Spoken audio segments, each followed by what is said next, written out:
La Biélorussie se prépare à attaquer la Pologne, et elle le fait pour aider la Russie. Nous savons tous que la Russie veut élargir cette guerre. La raison de Poutine est simple. Si les membres de l'OTAN pensent qu'ils devront bientôt combattre la Russie, alors ils arrêteront d'envoyer de l'aide à l'Ukraine, et ils arrêteront d'envoyer des défenses aériennes à l'Ukraine. Cela signifie que Poutine aura plus de facilité à s'emparer de davantage de terres ukrainiennes. C'est exactement pour cette raison que Poutine envoie des avions de chasse en Estonie et des drones en Pologne et en Roumanie.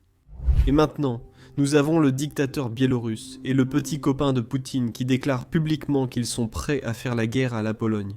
Écoutez-le par vous-même. Vous entendez que l'OTAN en est déjà arrivé au point de discuter de la possibilité d'abattre des avions russes. Qu'en pensez-vous ? Je ne pense pas, je sais. Vous pouvez vous exprimer et lancer toutes sortes de fraudes ou de leurres dans l'espace public. Mais quand les choses se corsent, alors vous verrez comment ils vont les faire tomber. Ils feront décoller les avions, hélicoptères et autres véhicules volants de notre territoire. Par exemple, la forêt de Biélowège, j'y vais souvent en avion. C'est juste à notre frontière avec la Pologne et ils vont abattre un président ou un hélicoptère militaire. La réponse sera immédiate. Ce n'est pas la guerre en Ukraine. Ils craignent une attaque de l'OTAN, mais ils bluffent pour nous intimider. Qu'attaquer un pays de l'OTAN signifie qu'ils vont se défendre, et presque nous attaquer aussi. Mais de quoi devons-nous nous inquiéter? Et que ferons-nous? Tchouna. Désolé, qu'as-tu dit? De quoi ont-ils parlé? Qu'ils essaient. Sinon, ils détruiront quelque chose de russe au-dessus de Kaliningrad. Nous devons nous battre pour tout l'argent que nous pouvons leur accorder. Que Dieu nous préserve. Il faudra, Dieu nous en préserve, bien sûr, alors se battre avec tout l'argent qu'on a. La Biélorussie joue un rôle important dans le grand plan de Poutine. Vous voyez, en 2021, la Russie a utilisé le prétexte d'un exercice militaire avec la Biélorussie pour masser des centaines de milliers de soldats à la frontière ukrainienne. Ensuite, nous savons tous ce qui s'est passé quelques mois plus tard. Puis, il y a seulement quelques semaines cette année, Poutine se préparait pour le même exercice, mais avec beaucoup moins de soldats, à cause de la raclée qu'il prend en Ukraine. Même là, il n'en avait pas fini, causant des problèmes à l'Union européenne. Vous voyez, 2 jours avant, Zapad 2025-19 drones sont entrés en Pologne. Et puis bien sûr, quelques jours après cela, nous avons eu des chasseurs russes qui ont éteint leurs transpondeurs, qui ont coupé leurs radios, et qui sont allés directement dans le territoire de l'OTAN, directement dans l'espace aérien de l'Estonie. C'est clairement une énorme escalade de la part de la Russie. Et la Pologne a répondu à cette escalade en disant que si un objet non identifié entre dans notre espace aérien, nous allons l'abattre. C'est un commentaire très raisonnable à faire pour n'importe quel pays. Si la Russie faisait ce commentaire, ça ne me dérangerait pas. Chaque pays a le droit de surveiller son espace aérien. Alors, n'est-ce pas suspect que la Biélorussie et la Russie réagissent aussi violemment à une déclaration aussi normale? Écoutez-le vous-même, et dites-moi ce que la Pologne a dit de mal. Aux représentants de la Russie, j'ai ceci à dire. Nous savons que vous ne respectez pas le droit international et que vous êtes incapables de vivre en paix avec vos voisins. Votre nationalisme insensé contient une soif de domination qui ne cessera que lorsque vous comprendrez que l'ère des empires est révolue et que votre empire ne sera pas reconstruit. Chaque frappe de drone menée par les héros des forces armées ukrainiennes, que Dieu les bénisse, rapproche ce jour. Votre opération militaire spéciale de 3 jours n'a même pas réussi à conquérir le Donbass depuis 10 ans maintenant. Mais le potentiel d'erreur criminelle et catastrophique de la Russie existe toujours. En ordonnant la mobilisation en 1914, vous avez précipité le début de la Première Guerre mondiale qui a saigné l'Europe à blanc et conduit à votre révolution bolchevique. En signant le pacte Hitler-Staline, vous avez contribué à déclencher la Seconde Guerre mondiale, la plus sanglante de l'histoire. En soviétisant l'Europe centrale, vous avez provoqué la guerre froide. N'en commencez pas une autre. Nous sommes des démocraties pacifiques qui ont soigneusement évité de participer activement à votre tentative de reconquête de l'Ukraine. Mais nous ne nous laisserons pas intimider. Je n'ai qu'une seule demande à adresser au gouvernement russe.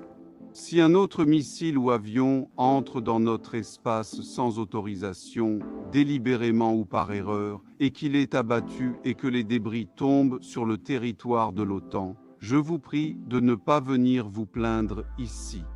Vous avez été prévenu. Merci. Ce n'est pas la Pologne qui envoie des drones en Russie.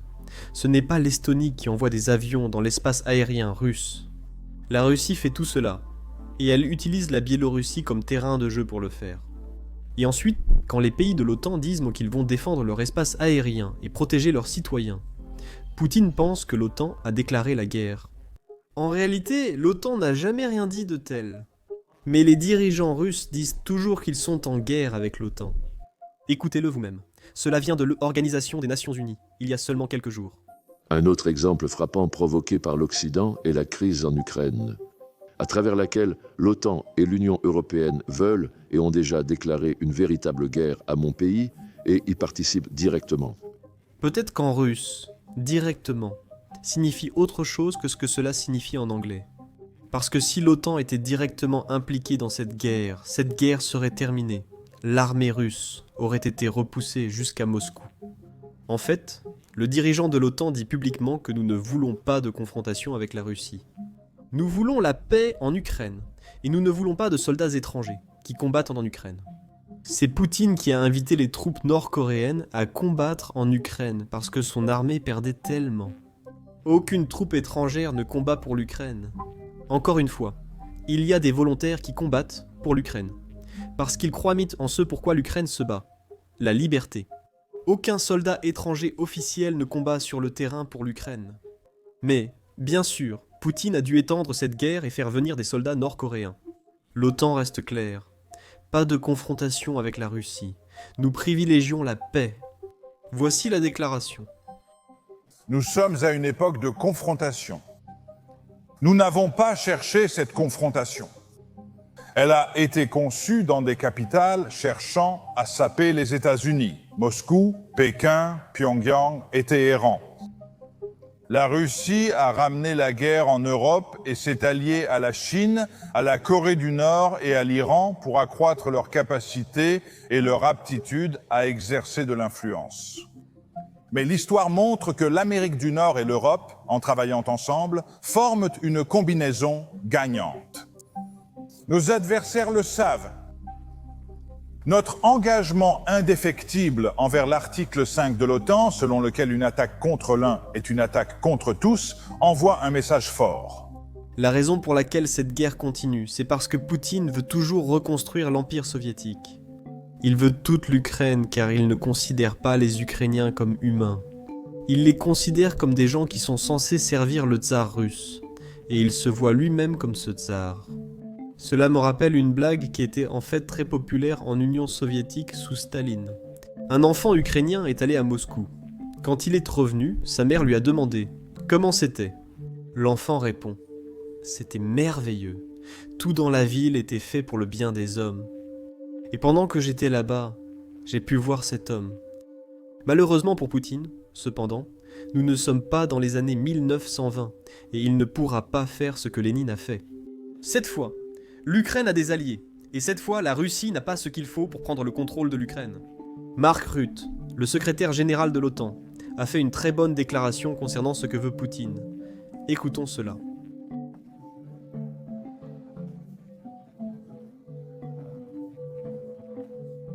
Donc, probablement qu'à un certain moment, comme tout conflit, cela prendra fin.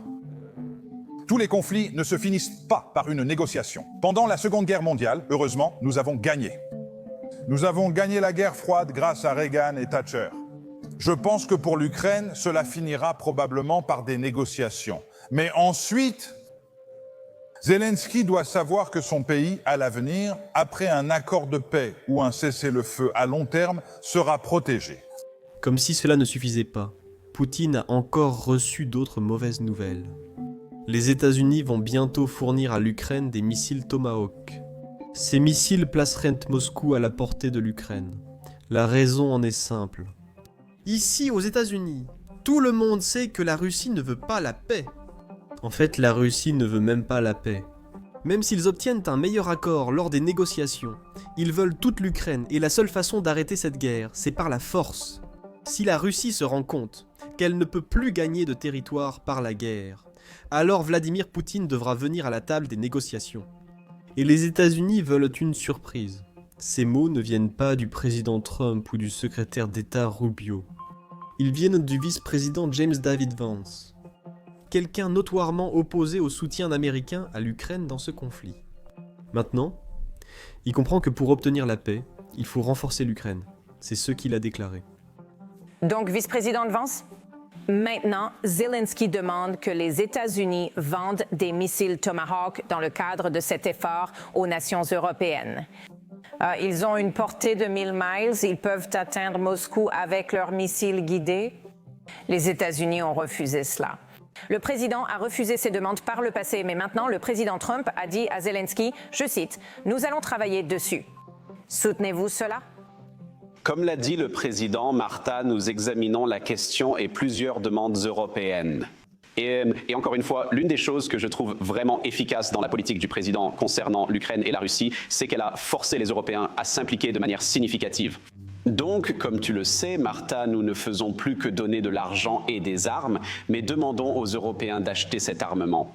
Cela montre que les Européens ont aussi des intérêts en jeu. Je pense que cela les implique vraiment, non seulement dans ce qui se passe chez eux, mais aussi dans le processus de paix que le président pousse depuis 8 mois. Nous poursuivons ce travail. Notre message actuel est simple. Les Russes ne gagnent pas beaucoup. Cette guerre est terrible pour leur économie. Et ils doivent se demander combien de personnes s'ils sont prêts à perdre et combien de personnes s'ils sont prêts à tuer pour très peu d'avantages militaires. Mais seriez-vous d'accord pour qu'ils aient des missiles Tomahawk et la menace que cela représenterait et l'escalade possible que cela pourrait entraîner? Parce qu'il fut un temps où vous étiez vraiment en faveur, vous savez, de prendre du recul par rapport à cette situation en ce qui concerne notre soutien à l'Ukraine. J'ai toujours dit, Martha, que je voulais une implication significative des Européens. Je voulais que les États-Unis cessent d'envoyer argent et armes dans un conflit lointain. Quand j'avais l'impression que les Européens, avec tout le respect que je leur dois, ne prenaient pas réellement leur juste part du fardeau. Grâce au leadership du président, les Européens achètent désormais des armes aux États-Unis au lieu que nous les leur donnions. Vous avez posé cette question sur les Tomahawks. Le président tranchera. Ce que le président va faire, c'est ce qui est dans le meilleur intérêt des États-Unis d'Amérique. C'est la ligne directrice de ses décisions en politique étrangère et de défense. Et ce sera le même principe que nous appliquerons pour répondre à cette question concernant les Tomahawks. Je laisserai le président s'exprimer à ce sujet, mais je sais que nous sommes en train d'avoir des discussions à l'instant même sur cette question. Maintenant, avec de tels commentaires, Poutine sait que la fin est proche. Alors, que fait-il? Il fait la même chose que tous les tsars russes avant lui. Ils attaquent des civils innocents. Cette fois, malheureusement, il n'attaque pas des citoyens russes, comme Staline l'a fait. Il attaque des citoyens ukrainiens, à Kiev. Hier, Poutine a détruit une maison en plein centre de Kiev, et je suis triste de le dire, mais un pasteur ukrainien y vivait. Heureusement, au moment de l'attaque, il n'était pas chez lui car, comme vous pouvez le voir d'après les dégâts, ceci était vraiment important. Malheureusement, cependant, sa famille était dans la maison, ses petits-enfants étaient dans la maison. Voici le message qu'il a adressé au monde après l'attaque. Bonjour à tous. Un morceau de missile a frappé aujourd'hui. Aujourd'hui, j'ai tiré une roquette. Voici ma maison. Voici mes enfants et moi. Ils étaient à l'intérieur et grâce à Dieu, nous sommes tous en vie. Je suis vraiment heureux. Je suis profondément reconnaissant d'être encore en vie. C'est une vraie bénédiction. Quelle bénédiction du Seigneur! Mes enfants sont vivants. Le missile a frappé à 4 endroits, à seulement 4 mètres de distance. La maison et les 2 voitures ont disparu. Il n'y a plus de maison, il n'y a plus de voiture, 2 voitures. Les enfants sont vivants et nous sommes en sécurité. C'est une telle bénédiction de Dieu. Mais mes enfants et moi sommes vivants et indemnes. C'est un miracle de Dieu. YouTube vient de faire une annonce stupéfiante. Il paie les créateurs 64 millions de dollars par jour. Pourquoi? Eh bien parce que YouTube n'a pas assez de créateurs. C'est pourquoi vous voyez des vidéos sur votre page d'accueil qui ont moins de 1000 vues, comme celle-ci juste ici. Bien sûr, cela ne veut pas dire que tout le monde devrait créer une chaîne. Si vous hésitez à lancer une chaîne YouTube ou une chaîne sans visage, c'est le moment idéal. YouTube paie des créateurs des millions de dollars chaque jour et il met en avant les chaînes nouvelles et plus petites, plus que jamais. Je suis sûr que vous avez des questions sur comment lancer et développer une chaîne. Nous recevons tout le temps des questions par email de la part de certains d'entre vous. C'est pourquoi nous avons décidé de rassembler tous nos conseils YouTube dans une seule vidéo YouTube, entièrement gratuite. Si vous souhaitez créer votre propre chaîne, regardez cette vidéo sur YouTube via le lien dans la description ou l'affiche à l'écran.